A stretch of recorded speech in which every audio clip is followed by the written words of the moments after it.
March 3ರಿಂದ ರಾಜ್ಯ budget ಅಧಿವೇಶನ ಆರಂಭ ಆಗ್ತಿದೆ. ಇನ್ನು ಬಜೆಟ್ ಮಂಡನೆಗೆ ಸಿದ್ಧವಾಗಿರೋ ಸಿಎಂ ಸಿದ್ದರಾಮಯ್ಯ ಐತಿಹಾಸಿಕ 16ನೇ ಬಜೆಟ್ ಮಂಡಿಸಲಿದ್ದಾರೆ. ಸಿಎಂ ಸಿದ್ದು ಮುಖ್ಯಮಂತ್ರಿ ಸಿದ್ದರಾಮಯ್ಯಗೆ ಮಂಡಿ ನೋವಿನ ಹಿನ್ನೆಲೆಯಲ್ಲಿ ಸಿದ್ದುಗಾಗಿ ವಿಧಾನಸೌಧದ ವೆಸ್ಟ್ ಗೇಟ್ ಅಲ್ಲಿ ಹೊಸ ರ್ಯಾಂಪ್. ಸಿಎಂ ಕಚೇರಿ ಅಧಿವೇಶನಕ್ಕೆ ಆಗಮಿಸಲು ರ್ಯಾಂಪ್ ನಿರ್ಮಾಣ ಆಗಿದೆ. ಈಗಾಗಲೇ ಉತ್ತರ, ದಕ್ಷಿಣ, ಪೂರ್ವ ಗೇಟ್ನಲ್ಲಿದ್ದ ರ್ಯಾಂಪ್ ವೆಸ್ಟ್ ಗೇಟ್ ರ್ಯಾಂಪ್ ಮೂಲಕ ಸಿಎಂ ಸಿದ್ದರಾಮಯ್ಯ ಎಂಟ್ರಿ ಕೊಡಲಿದ್ದಾರೆ. ರ್ಯಾಂಪ್ ಮೇಲೆ ವೀಲ್ ಚೇರ್ ಮೂಲಕ ಸಿಎಂ ಎಂಟ್ರಿಗೆ ವ್ಯವಸ್ಥೆಯನ್ನ ಮಾಡಲಾಗಿದೆ. ಸಿಎಂ ಸಿದ್ದರಾಮಯ್ಯಗಾಗಿ ಪ್ರತ್ಯೇಕ ವ್ಯವಸ್ಥೆ ಮಾಡಿದ್ದಾರೆ ಸಿಬ್ಬಂದಿ.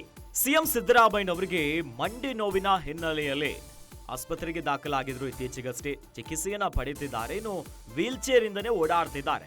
ಈಗ ರಾಜ್ಯ ಅಧಿವೇಶನಕ್ಕೆ ಮುಹೂರ್ತ ಫಿಕ್ಸ್ ಆಗಿದೆ. ಮಾರ್ಚ್ 3ನೇ ತಾರೀಕಿನಂದು ಬಜೆಟ್ ಅಧಿವೇಶನ ಆರಂಭ ಆಗತ್ತೆ. ಮಾರ್ಚ್ 7ನೇ ತಾರೀಕಿನಂದು ಸಿಎಂ ಸಿದ್ದರಾಮಯ್ಯನವರು ತಮ್ಮ 16ನೇ ಐತಿಹಾಸಿಕ ಬಜೆಟ್ ಅನ್ನ ಮಂಡನೆ ಮಾಡ್ತಿದ್ದಾರೆ. ಆದ್ರೆ ಮುಖ್ಯಮಂತ್ರಿ ಸಿದ್ದರಾಮಯ್ಯನವರಿಗೆ ಈಗ ಮಂಡಿ ನೋವಿರುವಂತಹ ಹಿನ್ನೆಲೆಯಲ್ಲಿ ವಿಶೇಷ ವ್ಯವಸ್ಥೆಯೊಂದನ್ನ ಮಾಡಲಾಗಿದೆ. ಸಿದ್ದರಾಮಯ್ಯಗಾಗಿ ವಿಧಾನಸೌಧದ ವೆಸ್ಟ್ ಗೇಟ್ ಅಲ್ಲಿ ಹೊಸ ರ್ಯಾಂಪ್ ಅನ್ನ ನಿರ್ಮಾಣ ಮಾಡಲಾಗಿದೆ. ಅಂದ್ರೆ ಸಿಎಂ ಕಚೇರಿ ಅಧಿವೇಶನಕ್ಕೆ ಆಗಮಿಸುವಂತಹ ರ್ಯಾಂಪ್ ನಿರ್ಮಾಣ ಇದು. ಈಗಾಗಲೇ ಉತ್ತರ ಮತ್ತು ದಕ್ಷಿಣ, ಪೂರ್ವ ಗೇಟ್ ಅಲ್ಲಿ ವಿಧಾನಸೌಧದಲ್ಲಿ ವ್ಯವಸ್ಥೆ ಇದೆ. ಈಗ ವೆಸ್ಟ್ ಗೇಟ್ ಅಲ್ಲಿ ರ್ಯಾಂಪ್ ಮೂಲಕ ಸಿಎಂ ಸಿದ್ದರಾಮಯ್ಯನವರು ವಿಧಾನಸೌಧಕ್ಕೆ ಎಂಟ್ರಿಯನ್ನ ಕೊಡ್ತಿದ್ದಾರೆ. ರ್ಯಾಂಪ್ ಮೇಲೆ ವೀಲ್ ಚೇರ್ ಮೂಲಕ ಸಿಎಂ ಸಿದ್ದರಾಮಯ್ಯನವರ ಆಗಮನಕ್ಕೆ ಈಗ ವ್ಯವಸ್ಥೆಯನ್ನ ಮಾಡ್ತಿದ್ದಾರೆ ಸಿಬ್ಬಂದಿಗಳು. ಮಂಡಿ ನೋವಿದೆ, ನಡ್ಕೊಂಡ್ ಬರಕ್ ಆಗಲ್ಲ ಅವ್ರಿಗೆ. ಹಾಗಾಗಿ ವೀಲ್ ಚೇರ್ ಮೂಲಕ ಬರುವಂತ ವ್ಯವಸ್ಥೆಗೆ ಈಗಾಗಲೇ ಇದು ವಿಧಾನಸೌಧದಲ್ಲಿದೆ.